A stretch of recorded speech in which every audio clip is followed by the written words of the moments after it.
성령님께서 우리에게 구원을 적용하시는 과정에 대해서 말씀을 통해 살펴보고 있습니다. 성령님께서는 우리를 부르셨고 우리를 거듭나게 하셨고 또 회개하게 하시고 믿음을 갖고 또 우리를 의롭다 여겨주시고 무엇보다 지난주 말씀을 통해서는 우리를 자녀 삼아 주신 하나님의 은혜에 대해서도 살펴보았습니다. 사실 우리가 구원에 이르는 것은 믿으면 되는 거니까 이 정도면 충분하지 않을까라는 생각을 해보게 됩니다. 그런데 성경은 우리에게 남은 구원이 있다라고 이야기를 하고 우리의 삶을 통해서 구원을 이루어야 한다라고 이야기를 하죠. 빌립보서에 보니까 그러므로 나의 사랑하는 자들아 너희가 나 있을 때뿐 아니라 더욱 지금 나 없을 때에도 항상 복종하여 두렵고 떨림으로 너희 구원을 이루라 라고 이야기를 하죠. 그리고 골로새서에서도 그리스도의 남은 고난을 채워야 한다라고 우리에게 권면하고 있다라는 겁니다. 이 말은 그리스도께서 이루신 십자가의 고난이 부족해서 뭔가 더 채워야 한다라는 말처럼 느껴질 수도 있다라는 겁니다. 구원은 이미 이루어진 것인데, 완성된 것인데 도대체 어떤 구원을 우리는 이루어야 하는 걸까요? 지금까지 우리가 살펴본 믿음 말고, 회개 말고, 우리를 의롭다 여겨주셔서 자녀 삼아주신 것 말고 우리에게 필요한 것은 무엇일까요? 우리가 너무나 잘 알고 있겠지만 거룩한 주의 백성이 되어져 가는 성화가 우리에게 너무나 필요하다라는 것이죠. 그러니까 정리해보자면 구원은 십자가를 통해서 이미 완성한 과거의 영역에 있는 반면에 아직 완성되지 않아서 계속해서 우리의 삶을 통해서 이루어가야 하는 현재의 영역도 있다라고 할 수 있겠죠. 그리고 장차 이 거룩함이 완성되어서 하나님 나라에 다다르게 될 때에 그때 완성될 미래의 영역도 포함되어 있을 겁니다. 아마 이 미래의 영역은 나중에 영화에 대한 이 말씀을 통해서도 살펴볼 수 있을 것 같아요. 이런 차원에서 구원의 서정 중에 우리가 가장 적극적으로 임해야 하는 이 성화에 대해서 한번 생각해 보려고 합니다. 특별히 오늘 본문에 등장하는 부자 청년의 이야기와 관련해서 거룩한 삶을 살아가는 우리에게 필요한 것이 무엇인지 함께 살펴보려고 합니다. 우리 청년들은 오늘 본문뿐만 아니라 성경에 보시면 곳곳에 부자와 관련된 이야기들이 등장하는데 이 이야기를 볼 때 어떤 생각이 드시나요? 성경 곳곳에서 등장하는 이 부자에 대한 이미지는 사실 굉장히 부정적입니다. 여러분들이 저를 보실 때 굉장히 부티나 보이고 제가 굉장히 고급져 보이기 때문에 저를 부자라고 오해하실 수도 있겠지만 저는 부자도 아니고 부자였던 적도 없고 부자 될 가능성도 전혀 없는 그런 사람입니다. 그래서 사실 저는 부자가 아닌 그리고 부자가 될 가능성이 전혀 없는 저는 성경에 나오는 부자와 관련된 이야기를 볼 때마다 나와는 상관이 없는 이야기처럼 느껴질 때가 많이 있어요. 아마도 이 돈은 탐욕과 연결이 되어 있고 또 사람은 두 주인을 섬길 수 없는 연약한 존재이기 때문에 예수님은 부자들을 꾸짖으시죠. 그런 부분들을 보면은 어쩌면은 내게 돈이 없는 것도 참 다행이겠다라는 생각도 해보게 됩니다. 그래서 나는 돈을 못 버는 게 아니라 안 버는 거야라고 스스로 위로하면서 동시에 드는 생각은 내가 부자라면 저렇게 타락하지는 않았을 텐데라는 교만한 생각도 함께 있는 거죠. 여러분들에게 질문해 볼게요. 여러분들은 부자이신가요? 부자라고 생각하시나요? 부자이신 분들은 저랑 좀 친하게 지내면 좋을 것 같아요. 여러분들이 부자는 아닐 수 있어도 혹시 여러분들의 가정이 부자라고는 생각하십니까? 그렇다면 어느 정도 돈이 있어야 부자라고 이야기할 수 있을까요? 여러분들이 얼마나 모으면 부자라고 이야기할 수 있을 것 같아요? 이 부자라는 것은 사실 상대적인 개념이기 때문에 어느 정도 돈이 채워졌다라고 해서 부자다라고 이야기할 수 있는 건 아니겠죠. 그렇다고 스스로를 가난하다고 말하기에는 우리의 자존심이 좀 허락하지 않잖아요. 가난하다라고 이야기할 수도 없잖아요. 그래서 우리가 좋아하는 말 중에 하나가 서민이라는 말인 것 같아요. 최근에 어떤 영상을 보다가 이무진이라는 가수가 전지적 참견 시점에 나와서 그 MC들하고 이렇게 인터뷰하는 거를 잠깐 보게 됐어요. 근데 이 이무진이라는 가수가 신호등이라는 곡을 통해서 최근에 좀 인기도 얻게 되고 또 저작권료를 많이 받게 되었나 봐요. 그러니까 순간 부자가 된 거죠. 그러면서 그 많은 돈을 어디에다 썼는지 MC들이 물어보니까 가장 먼저 플렉스한 것이 아버지에게 차 한 대 사준 것이다라고 이야기를 하더라고요. 그런데 이제 그 돈은 자기를 위해서 쓴 거는 아니니까 그러면 본인을 위해서 쓴 거는 무엇이냐라고 MC들이 다시 질문을 했을 때 그 이무진이 이렇게 이야기합니다. 그 이후로 크게 쓴 건 없는데 최근에 하루 3끼를 배달 음식으로 시켜 먹었다라는 것. 그리고 이어서 이렇게 이야기해요. 예전에는 배달비가 싼 것 찾고 그랬었는데 요즘은 배달비 신경하지 않고 시켜 먹는다. 여러분 이 정도는 돼야 부자라고 이야기할 수 있지 않을까요? 항상 배달비 신경 쓰고 쿠폰 얼마나 주는지 그거 계속 점검해 가면서 체크해 가면서 그러면서도 먹을까 말까 심오하게 고민하면서 결국에 고민하다가 시켜 먹는 우리와 같은 서민으로서는 이러한 일들 전혀 상상할 수 없는 일인 거잖아요. 그래서 부자 청년에 대한 이야기가 우리와 같은 서민들에게는 전혀 상관없는 일처럼 느껴질 수 있다라는 거죠. 그래서 성경을 쭉 읽다가 이 부분도 읽겠지만 이 부분은 나와는 거리가 먼 이야기다. 나한테는 적용할 필요가 없는 본문이다라고 치부해 버릴 수 있다라는 거죠.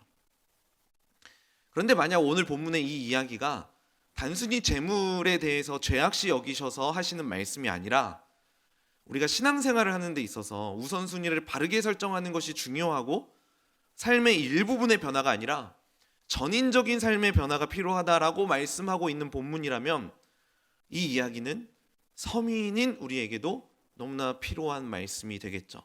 사실 이런 관점으로 오늘 본문을 좀 살펴보려고 합니다. 뭐 돈이 나쁘다. 그래서 그 나쁜 돈을 우리가 갖고 있어서는 안 되고 그 돈을 전부 다 가난한 사람들에게 나눠주고 기부해야 된다라고 이야기하고 있는 말씀이 아니라 오늘 우리에게 이 질문을 던지는 말씀이라는 거예요. 어떤 질문? 신앙인가? 취미인가? 여러분들은 신앙생활을 왜 하시나요? 교회에 왜 나오시나요? 혹시 여러분들에게 신앙생활이 취미의 일부분이 되어 있지는 않으신가요? 그렇다면 신앙생활이 취미라는 것은 뭘 의미하는 걸까요? 보통 취미는 내가 좋아하고 하고 싶을 때 하는 것이고 또 하고 싶지 않으면은 하지 않는 것을 가리키는 거잖아요.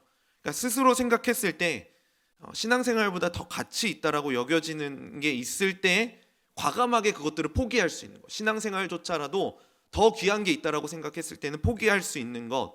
이런 게 신앙생활을 취미로 하고 있다라고 이야기할 수 있을 겁니다. 제가 개인적인 자랑은 아니고 간증 하나만 좀 해보려고 하는데요. 제가 축구를 굉장히 좋아합니다. 최근에는 뭐 체력도 좀 그렇고 건강의 문제도 있어서 뛰는 걸 잘 하지는 못하는데 보는 것도 좋아하고 또 하는 것도 좋아하고 뭐 게임 이런 것도 굉장히 좋아해요. 그렇게 축구를 좋아하는 제게 하나님께서 저에게 꿈을 하나 주신 거죠. 그게 이제 신대원에 들어가서 목사가 되는 것이었습니다. 그래서 이제 이 꿈을 주셔가지고 이제 신대원 들어가려고 공부를 시작하는데 제가 축구가 걸리는 거예요. 스스로 이제 계산을 해보는 거죠. 내가 축구도 하면서 그리고 영국의 그 프리미어 리그를 다 챙겨보면서 공부를 하면 신대원에 붙을 수가 없을 것 같다. 꿈을 이룰 수 없을 것 같다라는 생각이 든 거죠. 그래서 제가 뭘 했냐면은 깔끔하게 축구를 다 포기했습니다. 뭐 하는 거, 보는 거, 뭐 게임하는 거 싹 포기했어요. 제가 이 이야기를 하는 거는 제 스스로를 좀 자랑하기 위함이 아니라 이 축구를 포기할 수 있었던 그 이유에 대해서 좀 이야기하고 싶어서 축구를 포기할 수 있었던 이유는 축구는 저에게 취미에 불과했기 때문이라는 거죠. 만약에 제가 축구 선수였다면은 그리고 축구와 관련된 일을 하고 있는 사람이었다면 축구를 포기해서는 안 되는 거잖아요. 포기할 수 없는 거잖아요.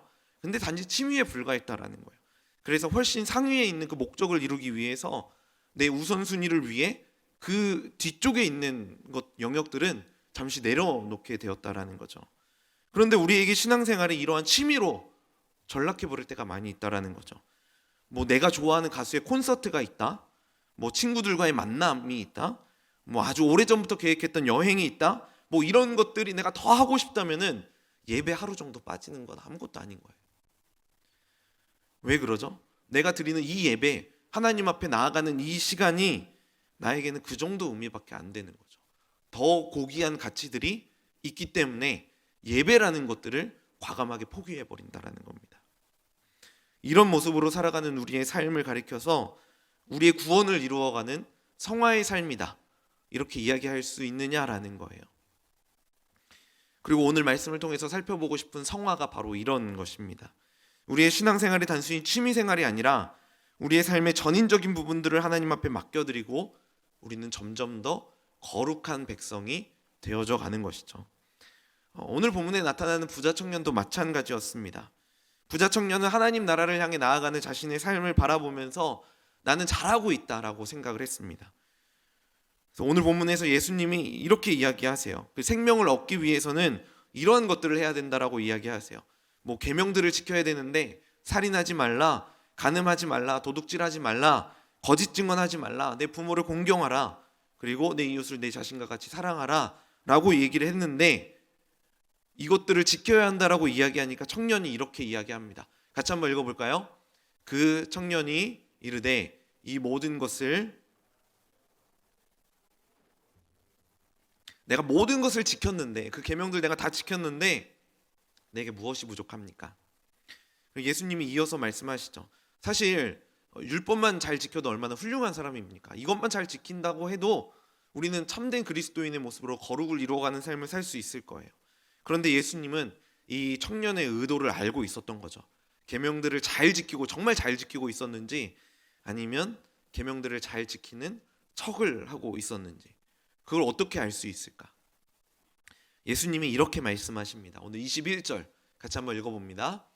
예수께서 이르시되 내가 온전하고자 할진대 가서 내 소유를 팔아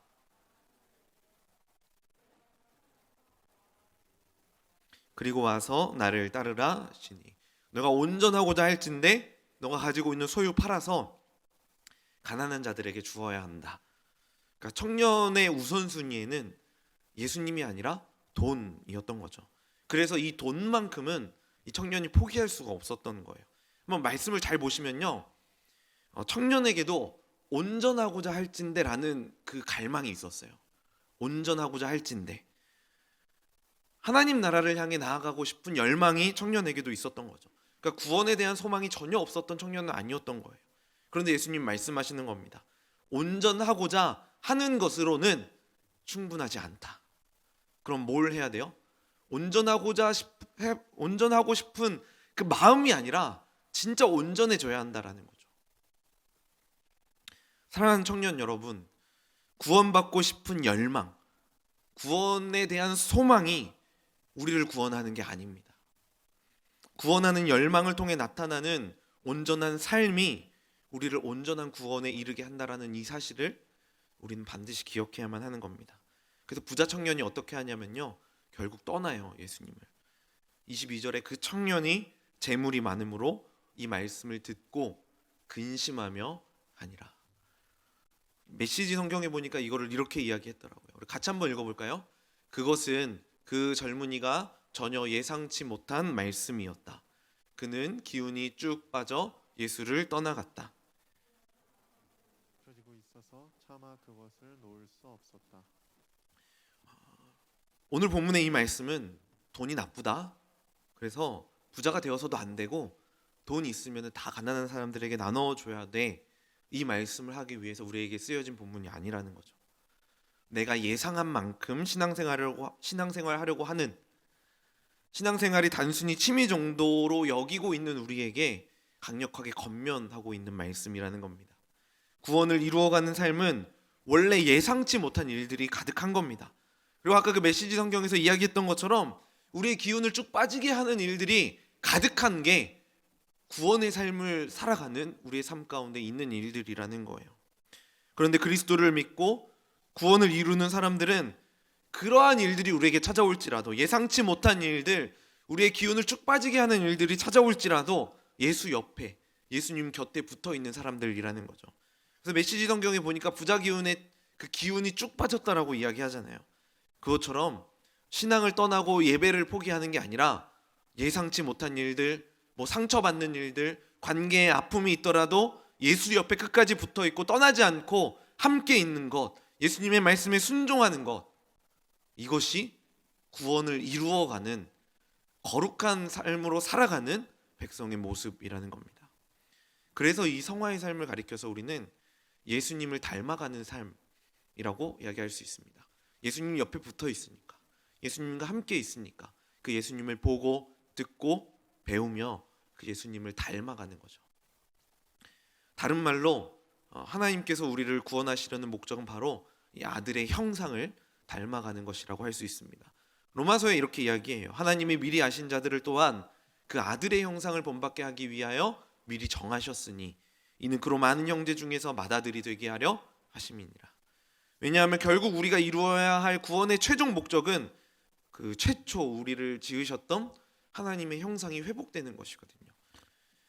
그래서 완벽한 하나님의 형상이신 그리스도를 닮아가는 건 성화의 최종 목적이 될 수 있는 겁니다.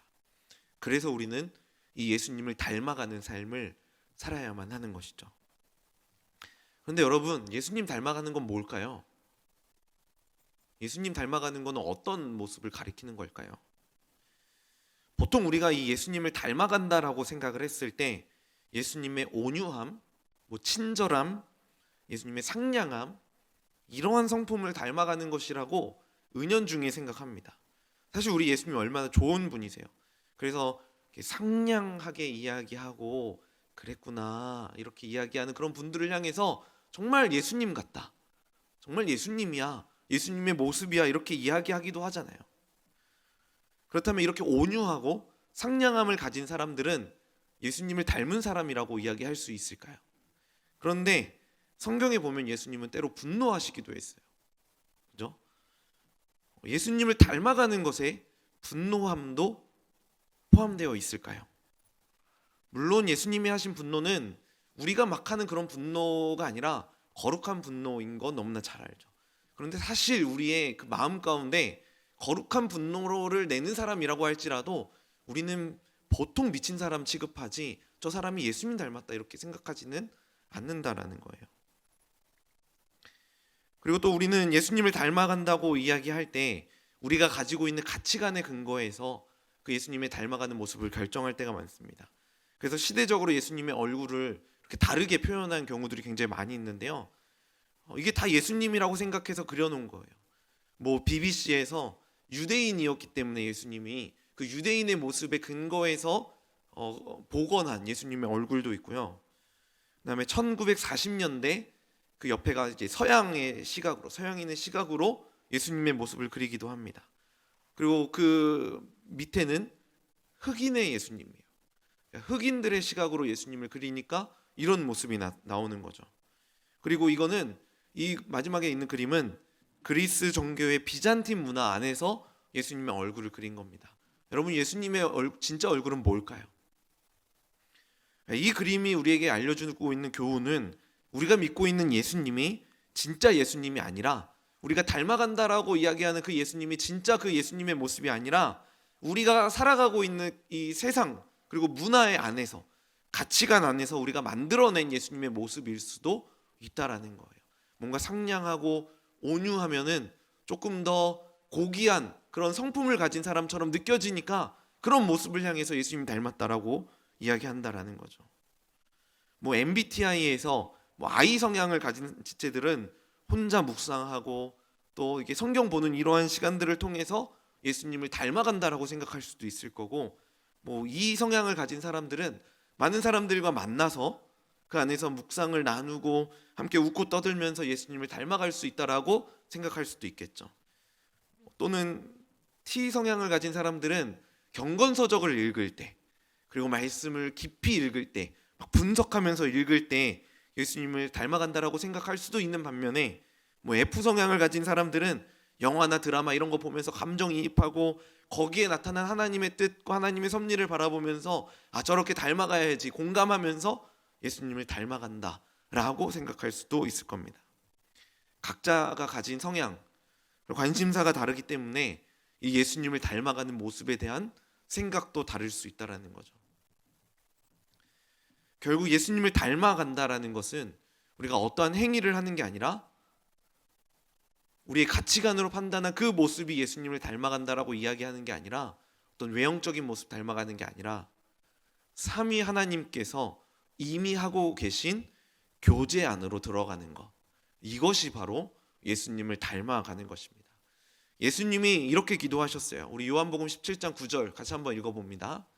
내가 그들을 위하여 비옵나니 내가 비옵는 것은 세상을 위함이 아니요 내게 주신 자들을 위함이니이다. 그들은 아버지의 것이로소이다. 예수님께서 그의 백성들을 향해서 중보하며 기도하는 고백입니다. 예수님께서 우리를 위해서 기도하실 때 우리를 향해서 아버지의 것이다 라고 고백하고 계시죠. 결국 우리를 구원하시고 그 하나님의 자녀로 삼아주시는 그 목적은 삼위 하나님께서 태초부터 누리셨던 그 풍성한 관계 안으로 들어가도록 우리를 초청하시는 것이라는 겁니다. 그리고 그 교제 안으로 우리를 불러주시는 것이 성령 하나님께서 우리를 위해서 하시는 구원의 적용이라는 거죠.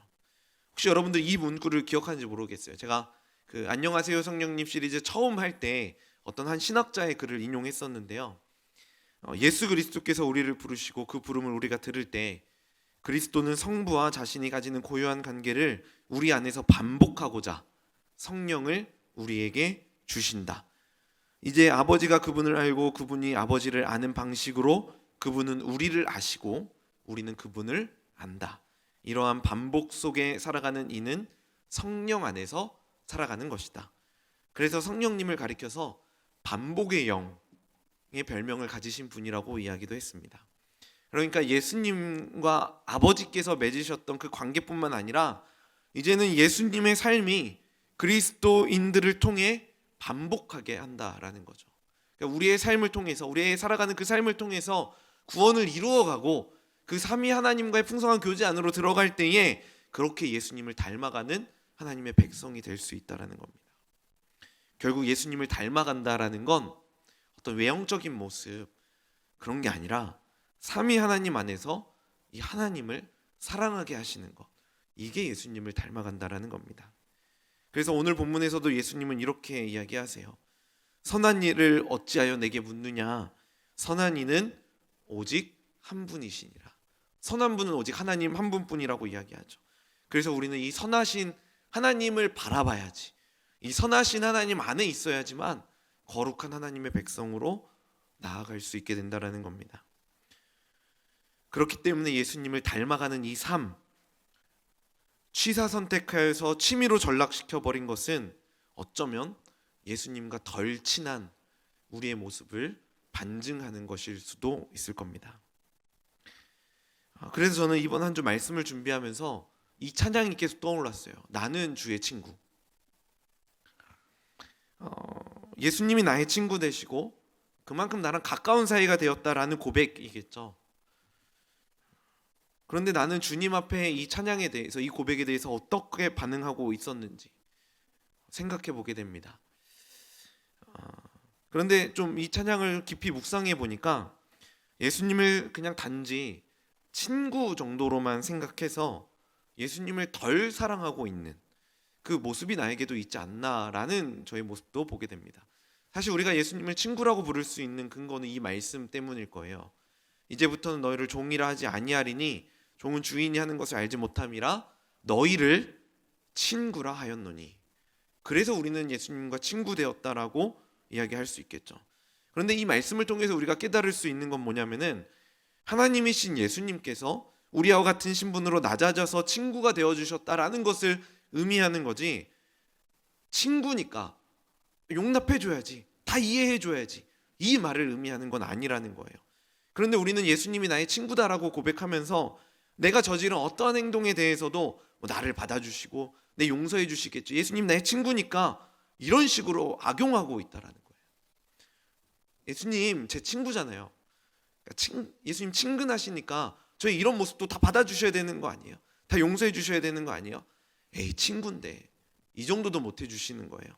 이런 식으로 반응한다라는 거예요. 그러면서 예수님이 내 삶의 장애물이 될 때는 내가 이 신앙을 갖고 있는 게 짐처럼 느껴집니다. 그러니까 친구니까 잠깐 멀어질 수도 있는 거죠. 동일 성산에 있는 거니까 잠깐만 기다리라고. 예수님 저한테 더 가까이 오지 마세요. 아직은 예수님이 나한테 짐처럼 느껴져요. 그런데 여러분, 예수님이 우리를 친구라고 불러주셨을 때에는 이 조건이 전제되어 있습니다. 그 앞에 나오는 말씀이었어요. 같이 한번 읽어볼까요? 사람이 친구를 위하여 자기 목숨을 버리면 이보다 더 큰 사랑이 없나니 너희는 내가 명하는 대로 행하면 곧 나의 친구라. 예수님이 말씀하셨던 친구는요, 동일선상에 있어서 모든 걸 다 용납해주고 이런 게 아니라 목숨을 버리신 것이 전제되어 있습니다. 그것이 있기 때문에 예수님과 내가 친구가 된 거지, 우리가 무엇을 해도 괜찮아, 다 용납해줄게, 다 이해해줄게, 이런 차원으로 친구가 된 건 아니라는 거예요. 그래서 우리는 우리의 친구 되신 예수님을 위해서 예수님께서 명령하시는 대로 행하는 삶을 살아야 하는 겁니다. 그러니까 예수님이 우리와 친구가 되었다라는 것은 여러분 가벼운 요청이 아닌 거예요. 우리가 막 뛰면서 야 친구래 막 어깨 동무하고 뭐 이런 개념의 친구는 아니었던 거죠. 그런데 우리는 신앙생활 하면서 이러한 고백을 앞세워서 우리의 마음대로 친근하게 내가 하고 싶은 대로 살아가는 모습이 있다라는 겁니다. 사실 오늘 본문의 부자 청년도 그랬습니다. 자기가 하고 싶은 거는 그리고 할 수 있는 건 다 해요. 그런데 하기 싫은 건 끝까지 안 내려놓고 끝까지 붙잡고 있죠. 계명을 지키라고 했잖아요. 다 지켰어요. 그리고 강하게 이야기해요. 내가 모든 것을 다 지켰는데 아직도 내게 부족한 게 뭐가 있습니까? 계명 지키라면서요. 저 그 계명 다 지켰어요. 부족한 게 없다라는 거죠. 그러니까 부족하면은 친구니까 이해해 주셔야 되는 거 아니에요. 용납해 주셔야 되는 거 아니에요. 이렇게 이야기하는 거죠. 가지고 있는 그 돈이 우상이 되어서 자기를 이렇게 막 짓누르고 거룩한 삶을 살아가지 못하게 만드는데 그것을 포기하지 못하고 영생만 얻고 싶어하는, 좋은 선물만 얻고 싶어하는 잘못된 욕망이 이 부자 청년에게도 있었던 겁니다. 그렇기 때문에 이 청년은요, 자기가 가지고 있었던 그 재산을 다른 사람들한테 나눠줄 수가 없었던 거예요. 결국 거룩한 삶을 위해서 거룩한 삶이라고 이야기하면서 내가 원하는 것들만 하려고 하는 취사 선택하고 있는 그 모습이 있었던 겁니다. 그런데 이 모습이 바로 우리의 모습이라는 겁니다. 구원은 얻고 싶은데, 그리고 하나님 나라에는 가고 싶은데, 그리고 믿으면 구원이라고 하니까 믿는다라고는 고백하는데 그 믿음에 뒤따르는 합당한 삶에 대해서는 살고 싶지 않은 거예요. 그래서 우리가 선택하는 삶의 모습이 뭔지 아세요? 세상에서는 세상의 가면을 쓰고 교회에서는 교회의 가면을 쓰는 겁니다. 제가 그 대학교 다닐 때요, 보니까 친구들이 쉬는 시간만 되면 그렇게 밖에 나가더라고요. 밖에 나가서 뭐 하는지 아세요? 구름 과자, 담배를 피는 거죠. 그래서 저는 그런 모습들 보면서 강의실에 혼자 남아있는 제 모습이 쓸쓸하기도 하고, 야 이게 내가 아싸인가 이런 생각도 좀 하게 되더라고요. 그런데 그렇게 담배를 피러 나가는 사람들의 모습을 볼 때에 뭐 다 그렇지는 않겠지만 그 사람들이 정말 담배가 좋아서 피는 걸까라는 생각을 해보게 돼요. 왜냐하면 제가 이걸 어디서 느꼈냐면 제가 그 고등학교 때 아는 친구가 있어요. 고등학교 때부터 아는 친구가 있었는데 그 친구가 원래 담배를 피지 않았거든요. 고등학교 때는. 근데 대학교에 가더니 그 담배를 피는 그 무리에 끼고 싶었나 봐요. 아무래도 남자들은 이제 다 쉬는 시간 되면 다 나가서 그렇게 피니까. 그러면서 그 대학교 입학하고 그 신입생 때 담배를 배우고 거기서 이렇게 피기 시작하더라고요. 그러니까 제가 받은 느낌은 이런 거였어요.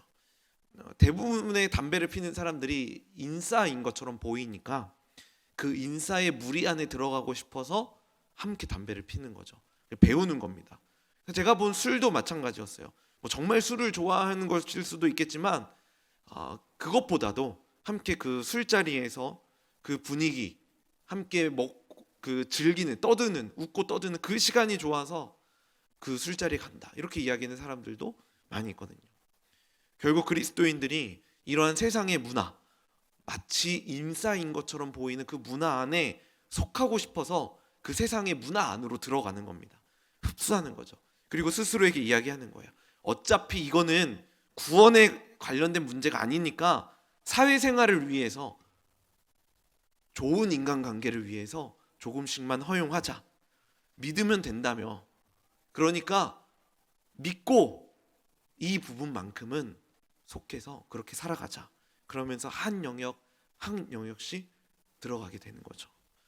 세상에 도태되지 않는다라는 아주 빛깔 좋은 합리화를 내세우면서 그 안으로 들어가는 겁니다. 세상에서는 세상의 가면을 쓰고 그렇게 술 마시고 속이 쓰리면서 나와서 예배드리고 거룩한 척 하나님 앞에 나아가는 그 모습들. 그런데 이런 자세를 취하고 있는 이런 우리의 모습이 정말 구원과 상관없는 일인가?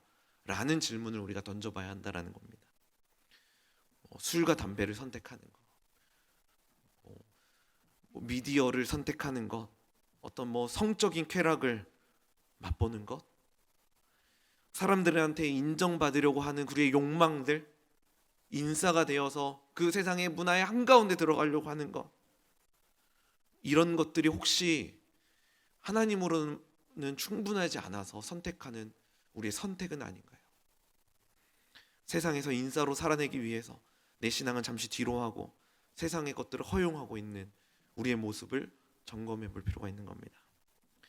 저는 이 술과 담배가 죄냐 아니냐 이것을 논의하기 전에 지금 우리가 구원론에 대해서, 구원의 서정에 대해서 나누고 있는 이 설교 시리즈가 결국 구원을 완성하는 이야기에 관한 것이라면 예수님을 닮아가고 있지 않는, 그리고 예수님을 닮아가는 삶을 살고 있지 않는 우리의 삶에 대해서 경고하는 메시지로 우리는 받아들여야 한다는 겁니다. 여러분 한번 생각해 보세요. 혹시나 그런 청년들이 있지는 않겠지만 담배나 술을 하는 청년들, 다른 죄를 저지르는 청년들, 그거 하면서 찝찝하지 않아요? 불안하지 않으신가요? 그거 하면서, 그런 것들 하면서 나 교회 다녀, 나 예수님 믿어, 이렇게 이야기하는 거 껄끄럽지 않으신가요? 교회에서 자랑스럽게 술 마신다라고 이야기하실 수 있어요? 난 담배 피는 사람이야 라고 자랑스럽게 이야기할 수 있냐고요. 사실 그렇게 가지고 있는 우리의 태도가 이미 우리가 떳떳하지 못하라는 것을 반증하고 있는 거거든요. 여러분, 거룩해져 가는 것은, 그리고 예수님을 닮아가는 것은 이런 찝찝함들, 그리고 떳떳하지 않은 것들을 하나씩 내려놓는 것을 의미하는 겁니다. 여전히 그런 것들을 포기할 때 나는 세상에서 아싸가 되는 것 같고 소외받고 좀 도태되는 것 같지만, 나와 함께 하시는 예수님을 의지하고 기억하면서 예수님 안에서 정말 영원한 인싸로 살아가는 것, 그것을 기억하면서 전부 다 내려놓을 수 있는 거죠. 하나하나씩 내려놓으면서 그렇게 거룩해져 가는 것, 이게 예수님을 닮아가는 삶이고 성화의 삶이라는 거죠. 이리저리 막 계산하고 이거 놓으면 내가 그래도 괜찮겠다, 이렇게 계산하면서 내려놓는 게 아니라 예수님이 내 삶을 이끌어 가시는 것이 가장 좋은 것이다라고 생각이 되면, 내가 이 세상에서 사는 삶이 비록 아싸의 삶이더라도, 좀 소외받는 삶이더라도 과감하게 포기하고 내려놓을 수 있는 것, 이게 성화의 삶인 것입니다.